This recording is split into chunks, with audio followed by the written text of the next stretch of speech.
Добрый вечер. С вами программа «Якутия Лайф» и ее ведущие Ирина Ефимова и Иван Луцкан. Всем добрый вечер. Сегодня мы поговорим о таких запретных, но поэтому еще более желанных новогодних корпоративах. А желанные они потому, что 47% россиян с удовольствием посетили бы корпоративные мероприятия при условии, конечно, снятия коронавирусных ограничений. Но при этом почти 32% сотрудников компании не пошли бы на новогоднюю вечеринку с коллегами. Но вообще, по данным опросов, больше всех о корпоративе мечтают сами сотрудники, которые присутствовали на вечеринке в прошлом году, и таковых 66%. Даже среди работников компании, где праздник в честь 2020 года не проводился, хотят на корпоратив 44%. А ты будешь отмечать в этом году праздник с коллегами? И вообще, как часто посещаешь корпоративы? Ну, вообще, если взять по корпоративам, я их посещаю, потому что иногда должность обязывает, да, но расслабиться там не получается, опять же, из-за определенных ограничений своего должностного положения. Но так бы я бы с радостью бы сходил с коллегами, но понятно, что ограничения есть ограничения, и если уж будем собираться, то только узким кругом, не более 15 человек.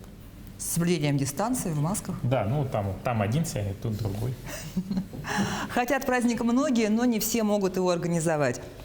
С гостями нашей студии мы сегодня обсудим ограничения на корпоративы и соглашаются ли рестораны проводить такие мероприятия. Поговорим о том, кто и как будет контролировать банкеты и какие убытки несут рестораторы Якутска, для которых предпраздничные дни – это самые прибыльные, наверное, в году. На прямой связи с нашей студией сегодня заместитель министра предпринимательства, торговли и туризма Республики Саха-Якутия Максим Михайлович Прокопьев, председатель административной комиссии городского округа города Якутск Феликс Александрович Антонов и председатель ассоциации гостеприимства Республики Саха-Якутия Татьяна Александровна Тымырова. Добрый вечер. Добрый вечер. Задать свой вопрос можно в прямом эфире по телефону студии 8 441 12 42 14 39 или по номеру горячей линии в мессенджере WhatsApp 8 914 273 44 88. Мы ждем ваши вопросы. А пока первый вопрос Феликсу Александровичу. Ограничения во время новогодних и рождественских праздников действуют в республике с 15 декабря по 15 января. Расскажите, пожалуйста, подробнее, в чем они заключаются, на каких условиях будут работать рестораны и кафе в этот период. Вот по этому поводу был вынесен указ главы Республики Саха-Якутия. И в соответствии с этим указом в этот период, то есть с 15 декабря по 15 января 2021 года, всем общепитам, ресторанам, то есть ресторанам, кафе и любым другим общепитам разрешается работать с 8 утра до 23 часов ночи. При этом запрещается банкетное обслуживание, в том числе и специальных мероприятий с участием более 15 человек, как уже сказали. И также при этом запрещается проведение дискотек и иных развлекательных мероприятий. Спасибо. Вот еще есть один вопрос, который, наверное, Максиму Михайловичу можно адресовать. Максим Михайлович, как предприниматели реагируют вообще на такие меры? Может, просят вас как-то повлиять на этот режим ограничений, каким-то образом, может, снизить нагрузку на бизнес? Да, добрый вечер. Действительно, с введением ограничительных мер у нас в республике ряд предпринимателей по отдельным сферам не имели возможности работать. Снятие ограничительных мер у нас, послабления, можно так сказать, начались только с начала июня месяца. И с самого начала, можно сказать, с апреля месяца введения ограничительных мер, все предприниматели из каждой сферы обращались к нам, и с каждым из них была проведена работа, в том числе из разъяснительного, методологического характера, как им работать, совместно с Роспотребнадзором, совместно с рядом общественных предпринимателей. Мы вырабатывали приемлемые решения, чтобы в первую очередь обеспечить безопасность граждан, в том числе и работников, предпринимателей, и обеспечить, соблюсти интересы, экономические интересы сфер деятельности, в которых работают наши предприниматели. Татьяна Александровна, Покажите мне, пожалуйста, Татьяна Александровна, сколько сейчас членов вашей ассоциации гостеприимства, изменилось ли как-то их количество, то есть стало ли их меньше за последний год, да, и вообще сколько ресторанов закрылось в связи с не смогли работать дальше? Много ли? Ну, добрый вечер всем. Я, наверное, больше скажу о количестве предприятий общественного питания в городе Якутске, их порядка 400, да. И сейчас мы как ассоциация объединили около 180 предприятий общественного питания. Это и рестораны, и кафе, и бары, и клубы, и столовые, да. Больше в этом году, наверное, объединение вот как раз-таки в период пандемии, больше число участников предприятий общепита, как-то вот все сплотились и решаем общие вот такие проблемы, которые, наверное, на сегодняшний день стоят перед нашей сферой бизнеса. В прошлом году, конечно, участников ассоциации, членов было намного меньше, но если говорить о предприятиях, которые в этом году закрылись в период пандемии, их составило порядка уже 15%. И на самом деле это показатель для нашей сферы очень удручающий, да? Это высокий показатель. Мы более 7 лет, развивая сферу гостеприимства в нашей Якутии, старались приумножить те рестораны, которые бы хорошо обслуживали, были бы с хорошим сервисом, с высокой кухней, да, но, к сожалению, пандемия дала о себе знать, и вот крупные рестораны пришлось закрыть. А какие-то вот дальнейшие действия по закрытию ресторанов, куда люди делись, что с ними стало, чем сейчас занимаются предприниматели? Вот вы отслеживаете как-то судьбу этих людей? Безусловно, мониторинг мы ведем, и все время на прямой линии также с Министерством предпринимательства говорим о тех проблемах, которые существуют, какие меры поддержки сейчас необходимы. Ну и, конечно же, помогаем консультациями, помогаем решать те или иные проблемы, которые сейчас возникают у предпринимателей. И на сегодняшний день, если говорить о предприятиях, которые закрылись, да, ну, и их, вот я перечислила, да, порядка 15%, это говорит о том, что бизнес страдает. И сейчас самое главное, да, вот удержаться на плаву. Много рабочих мест потеряли, много ушли, то есть уже в стадии банкротства находятся. Да, на самом деле очень тяжело. И все эти ограничительные меры, они только ухудшают положение нашей сферы общественного питания. И хотелось бы, чтобы все-таки вот в период предновогодних праздников хоть какое-то послабление дали, потому что, смотрите, если мы сейчас ограничиваем, многие будут справлять банкеты именно на каких-то съемных домах, да, каких-то вот арендуемых помещениях, либо же в домах, а процент заражения там будет намного выше, потому что в ресторанах мы соблюдаем все условия, потому что в ресторанах мы проверяем при входе температурный режим, выдерживаем расстояние, и все требования, которые прописывает Роспотребнадзор, все рекомендации наши рестораторы соблюдают. И я считаю, что вот сейчас в этот предновогодний период, мне кажется, это мы наоборот ограничением делаем большой риск. Спасибо. Феликс Александрович, давайте вернемся вот к первому вопросу. Вы сказали, что запрещается проведение дискотек и иных развлекательных программ. То есть чем не угодно дискотеки, и вот если до 15 человек можно все-таки собираться, то есть если 15 человек включат музыку, это будет уже дискотека, уже будет нельзя. И что понимается под развлекательными мероприятиями? То есть эти 15 человек могут себе тамаду позвать или не могут? Мы будем тамадить. Ну, знаете, дискотеки являются массовыми мероприятиями, и тут уже количество до 15 или после 15 человек не имеет значения. Дискотека вообще запрещена. Почему запрещены дискотеки? На мой взгляд, потому что при этом есть большая вероятность нарушения дистанционного режима. Это наверное, имеется в виду. Развлекательные мероприятия – это конкурсы различные, выступления артистов, различные шоу-мероприятия. Насчет тамады, тамада не запрещается, об этом в указе ничего нет. Спасибо. Работа будет у Тамад. Да? У Тамад. Говорят, Да? что у нас есть да, звонок. у нас есть звонок, да. Добрый вечер, мы вас слушаем. Здравствуйте. Ага. Я вот студентка и Алло, подрабатываю говорите. официантом в кафе. Слышно меня? Слышно, да? Вот слышно. Ага. Вот наше кафе проверяли недавно, и вы ввели небольшое нарушение. Потом с руководством провели беседу. У меня вот такой вопрос появился. Когда нас снова проверят, и будут ли нас вообще проверять? За кафе. Угу, кафе. Какое кафе-то? Кафе называется Студлав. Как еще раз? Студлав. Студлав.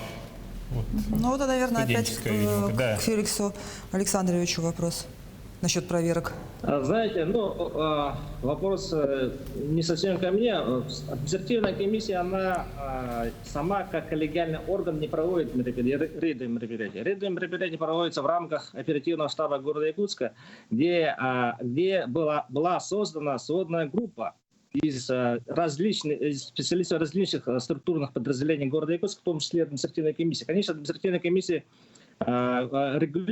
контролирует и как бы руководит этой группой, но не совсем так. Но я отвечу на этот вопрос. Возможно, проверка. Сводная группа на проверку выезжает обычно по сообщениям в социальных сетях, по жалобам, которые поступают к нам в администрацию города Якутска, и Инстаграм, например, главы или других должностных лиц. К нам, например, поступают тоже напрямую сообщения.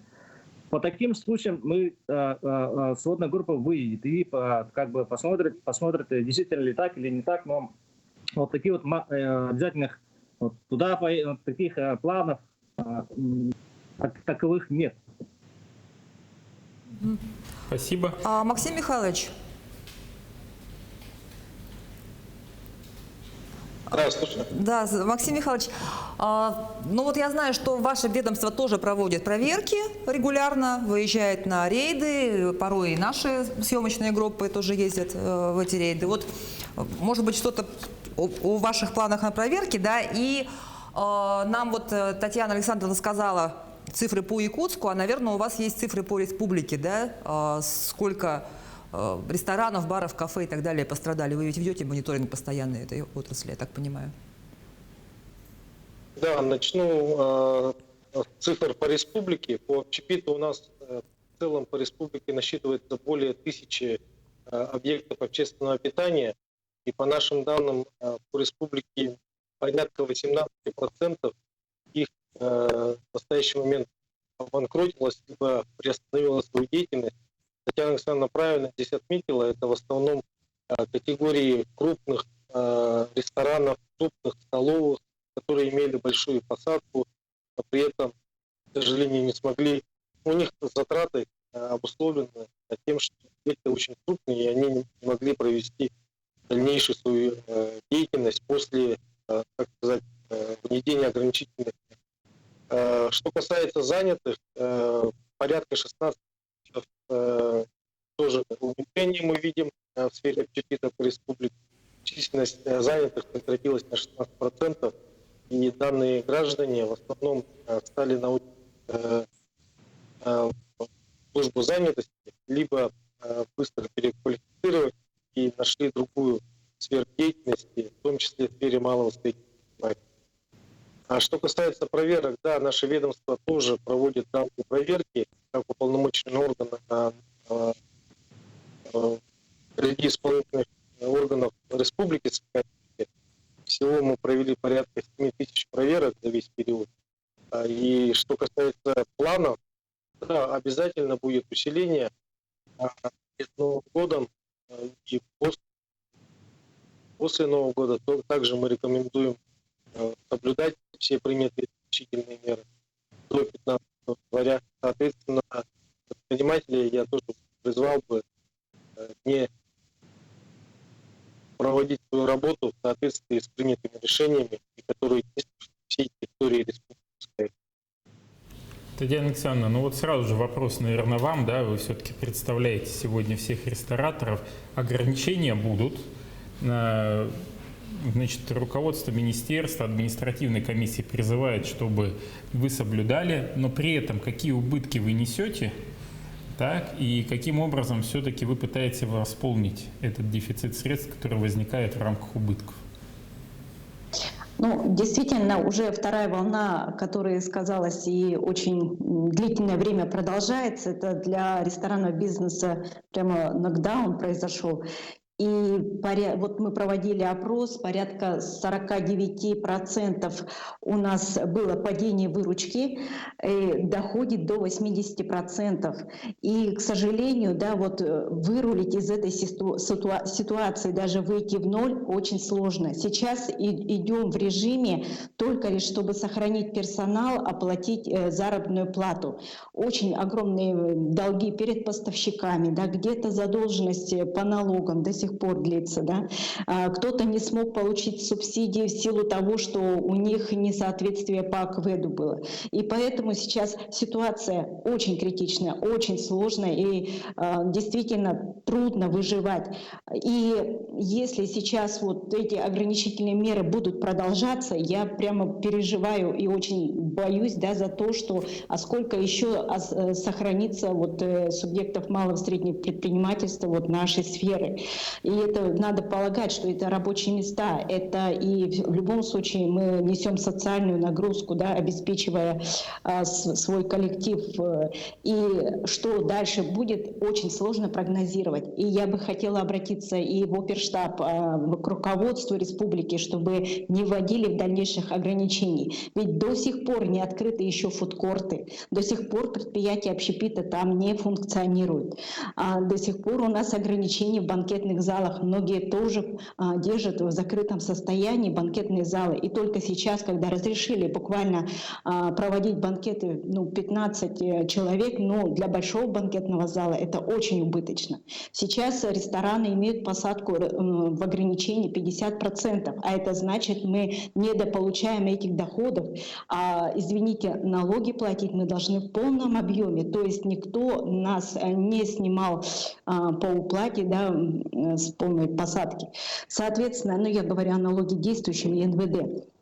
И, конечно же, сейчас колоссальная нагрузка идет для предпринимателей. И хотелось бы, вот, чтобы сейчас, хоть и вроде бы говорят, что меры поддержки закончились, да, общероссийские, но если есть возможность, в любом случае продлить их, предусмотреть. И мы сейчас максимально стараемся вот, писать обращения, письма и даже на уровне федерации. Спасибо.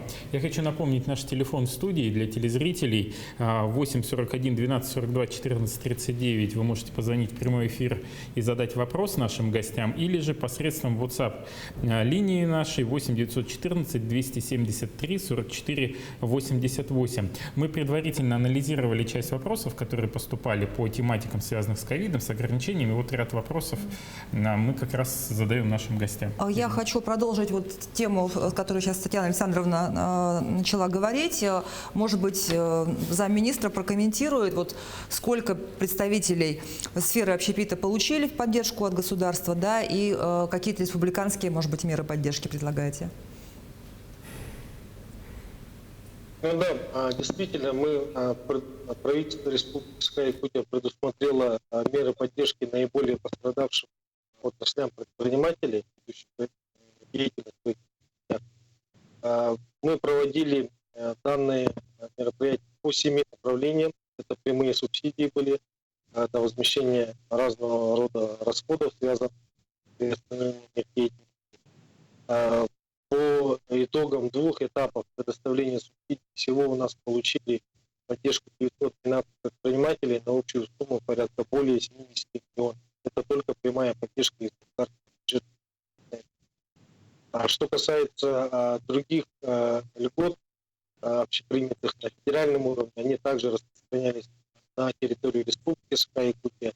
Но здесь хочу отметить, что у нас, кроме того, помимо прямых субсидий, были и льготные займы, которые предоставляет наша микрокредитная организация, и предприниматели также могли пользоваться данной.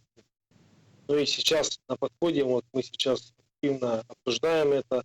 В будущем году все-таки в части налогообложения в связи с отменой ЕНТ и переходом на новую систему налогообложения тех предпринимателей, активно обсуждаются ставки, активно обсуждается, если говорить про общепит, их вот, начиная от квадратуры, заканчивая теми коэффициентами, направлениями деятельности. Ну и кроме того, мы все-таки хотим в будущем году тоже предусмотреть разного рода субсидии, прямые субсидии госбюджета, направленные именно для поддержки деятельности наших предпринимателей, в том числе занятых в сфере общепита. Татьяна Александровна, вот вопрос вам как раз, это о поддержке государства. Достаточно ли ее или хотелось бы, конечно, больше? Ну или, допустим, может быть, вы где-то скорректировали бы, на ваш взгляд, эту помощь? И помогаете ли вы сами? Потому что в начале ответов на вопрос вы сказали, что вы как раз сейчас объединились, стараетесь помогать. Ну каким образом это, в чем выражается поддержка? Конечно, безусловно, меры поддержки, ну вот когда мы проводили опросы, многие считают недостаточным. Да? Очень хорошо помогла поддержка, когда в части возмещения затрат на минимальную заработную плату. Ну, опять же, уточню, что не все смогли получить. Да? Нам бы хотелось, чтобы список получателей поддержки, да, вот дополнительными акведами он был расширен. Кроме того, хотелось бы, чтобы продолжили возмещение затрат на расходы дезинфицирующих средств, на средства индивидуальной защиты. К сожалению, эту меру поддержки почему-то ограничили, и срок был на возмещение до 31 октября. Мы писали обращение тоже о том, чтобы эту меру поддержки продлили. Это по линии Министерства труда. К сожалению, до сих пор этот вопрос не решен. И получилось таким образом, что не все даже знали об этой мере поддержки, не все смогли воспользоваться. Также хотелось бы отметить, чтобы рассмотрели вопрос субсидирования, ну, то есть продление, да, насколько это возможно, субсидирование части затрат на возмещение вот именно заработных плат, особенно таких объектов, как социальные столовые. На сегодняшний день, к сожалению, мы понимаем, что студенты школы учатся на удаленном режиме, да, а затраты предприниматели этой сферы ведут, и хотелось бы, чтобы мера поддержки была продлена и для этой категории особенно. Также хотелось бы отметить, чтобы продлили меру поддержки в части сокращения, ну, то есть продления ставки по аренде, да, для муниципального бюджетного имущества. Вот эта поддержка, она была бы тоже большим подспорьем, поскольку пандемия у нас не закончилась, но почему-то некоторые меры поддержки по своим срокам уже ограничены и закончены ввиду где-то средства закончены, а где-то на самом деле просто нужно, наверное, какое-то политическое решение. Вот таким образом. Как ассоциация мы, и, наверное, круглосуточно ввиду консультирования, разъяснения тех или иных указов, потому что, к сожалению, наши указы, которые пишут, не каждый может понять и прочесть, но это действительно так, что и пункт, а что там было в том пункте, не каждый может запомнить. Либо что значит ограничение там в квадратных метрах или какое-то расстояние. Расстояние от чего? И вот эти такие вот моменты постоянно приходится разъяснять. Кроме того, мы всегда мониторим, что происходит в изменении нормативно-правовых актах, и тоже всегда разъяснительную работу ведем. Ну и, конечно же, участвуем в оценке регулирующего воздействия всех нормативно-правовых актов, которые проходят через субъекты малого и среднего предпринимательства. Ну и также хочу отметить даже вот такая элементарная помощь, что вот сейчас многие там закрываются, кому-то что-то надо приобрести, либо же найти сотрудников, либо кто сдает в аренду помещение. Да? Вот такие даже вопросы мы стараемся решить. Помощь молодым предпринимателям, которые только открывают бизнес. Сейчас, кстати, очень много служб доставок открылось, и многие ищут поддержки в части консультирования, куда обратиться, где получить кредиты, как подать документы через центр «Мой бизнес, как получить ту или иную консультацию. Да? Вот эти все вопросы как раз-таки ассоциация решает. Кроме того, мы представляем интересы и передаем полностью всю информацию через институт уполномоченного. Очень много было судебных разбирательств, да, в части проверки административной комиссии, когда проверка прошла, и наши предприниматели были не согласны с этой проверкой, и поэтому мы обращались к уполномоченному по защите прав предпринимателей, который представляла интересы в суде. Ну и, конечно, были как и положительные, да, решения, так и отрицательные. Поэтому на самом деле нам приходится быть таким звеном, связующим, который связывает бизнес и власть, бизнес и контрольно-надзорные органы. Некоторые вопросы приходится напрямую решать с Роспотребнадзором, некоторые вопросы просто такие консультационные, где-то мы выезжаем, объясняем, рассказываем. В таком порядке мы работаем. Спасибо за подробный ответ. Нам начинают приходить вопросы на WhatsApp. Такой забавный вопрос. Читал, что участники новогодних корпоративов должны носить средства индивидуальной защиты и соблюдать безопасное расстояние. Это как? Как тогда есть и пить, и обязательно ли быть в перчатках? Феликс Александрович. Естественно, при приеме пищи, конечно, масочное режим можно, конечно, прием пищи осуществляется без маски. Это естественно, да, это бесспорный момент. Поэтому тут, наверное, люди, сами должны додумать, что если невозможно. И что? И какой еще вопрос был? Надо быть, да?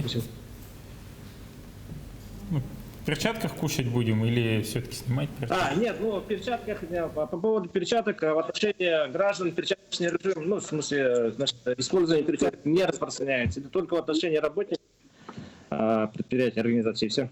То есть в перчатках должны быть официанты? Видимо, получается, да. Они не гости все-таки. Не посетители. Кстати, в продолжение вопроса, да, вас же там в интернете уже окрестили «Железный Феликс», и вы что, везде проверки делаете, причем так достаточно жестко, принципиально. Сауны вы проверяете, там мало так коллектива собирается, но тем не менее люди-то есть. А как им там быть, тоже в масках? Или вообще-то указом главы Республики Саха-Якутия сауны вообще не должны работать. Их деятельность приостановлена полностью. Поэтому если сауна работает, это уже нарушение. Само по себе деятельность сауны. То есть, в частных можно... Нет, вообще нельзя. Нет, в частных нельзя. Моя сауна личная. Личная твоя сидит там. Здесь не имеется в виду частные бани, а имеется в виду сауны, которые осуществляют на коммерческой основе. Понятно. А еще вопрос. Как будут считать количество человек в зале? Если нас как раз будет примерно человек 15, а официантов тоже посчитают? Нет, официанты не являются участниками мероприятия, они обслуживающий персонал, так скажем, да, поэтому их не будут считать, естественно. В указе написано участников мероприятия, то есть те люди, которые там в это время находятся, осуществляют, участвуют в этом мероприятии. Максим Михайлович, вопрос вам, да? Все-таки указ главы, если мне не изменяет память, он оговаривает режим работы общественного питания. Максим Михайлович, покажите, пожалуйста. Да, Максим Михайлович, надеюсь, слышит нас.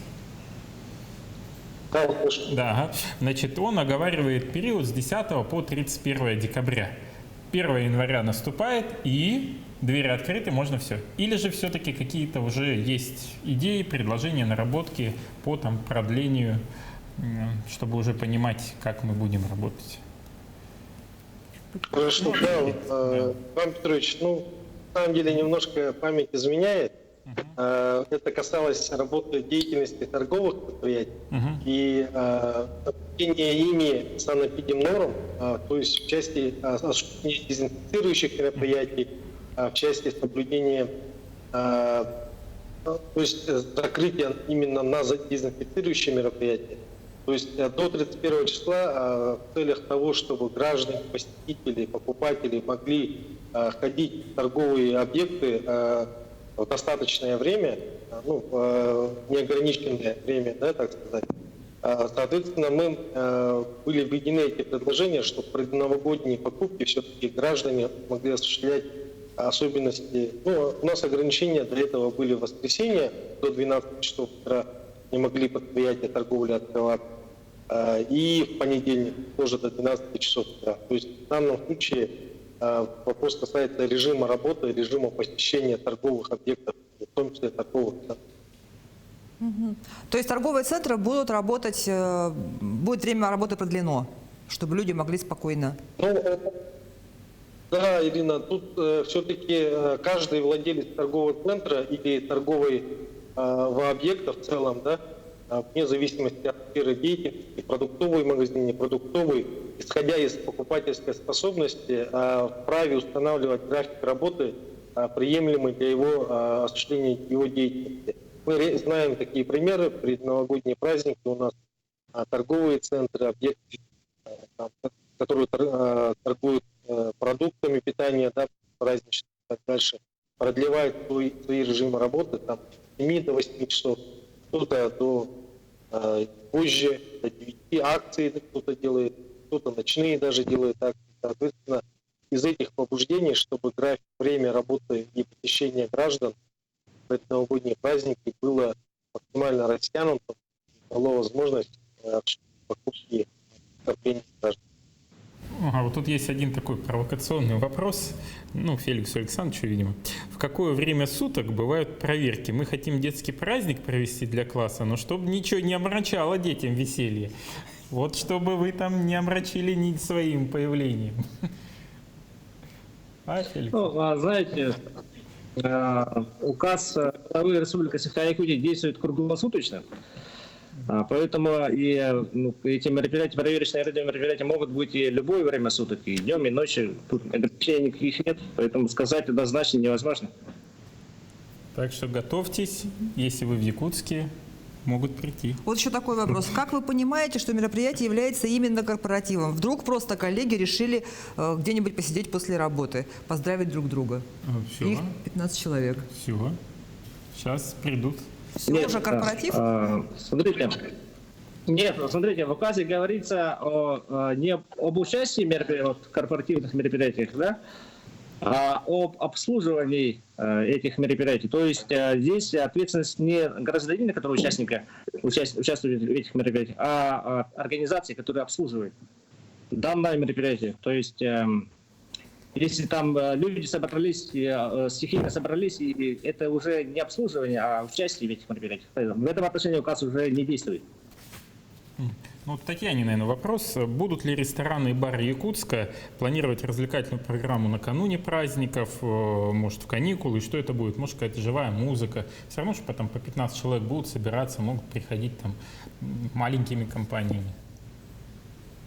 Да, безусловно, сейчас это единственное, наверное, время для нас, да, чтобы хоть какие-то доходы иметь, заработать. И сейчас многие рестораны, они в рамках действующего указа готовят свои зоны, да, залы для обслуживания с рассадкой мест. Безусловно, там, допустим, у многих ресторанов есть отдельные вип-залы, вип-комнаты, да, где можно разместить как раз до 15 человек. И когда спрашивала, а какие программы вы, мероприятия можете подготовить, в основном говорят, что это, да, может быть тамада и какие-то викторины, развлечения, выступления единичных там артистов, возможно, будет, да, где-то кто-то говорит, даже онлайн поздравления будет транслировать, давать возможность эти экраны ставить.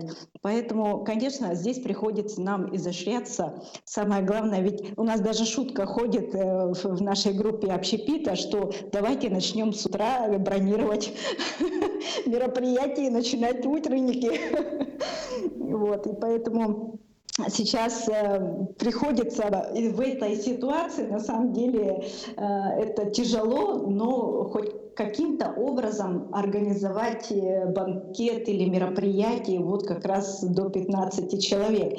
И когда спрашиваю, насколько у вас сейчас заказы есть, нету, да, конечно, по сравнению с прошлым годом, если в прошлом году уже в конце октября начали бронировать, то в этом году заказов, к сожалению, мало, потому что многие сейчас будут сидеть в офисах. Это однозначно, как бы не говорили, что запрещено, все равно будут справлять в офисах, все равно будут справлять на съемных там квартирах, домах или еще где-то, да.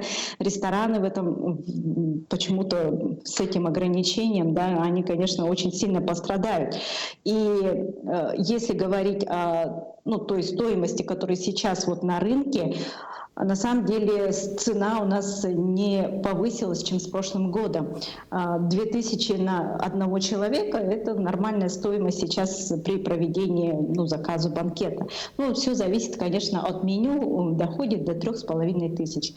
Вот. Поэтому я считаю, сейчас нужно успевать бронировать, пока есть небольшое количество залов, которые могут разместить до 15 мест.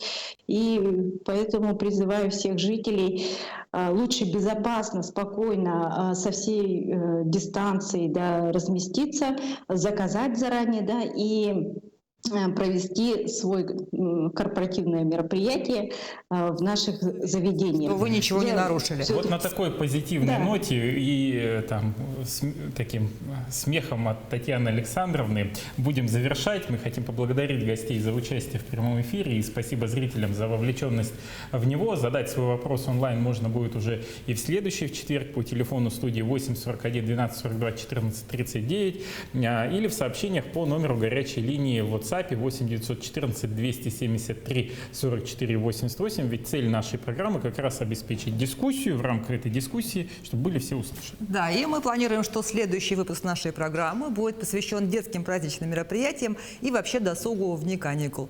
На этом я, Ирина Ефимова и Иван Луцкан, с вами прощаемся. Всего доброго. До встречи в эфире.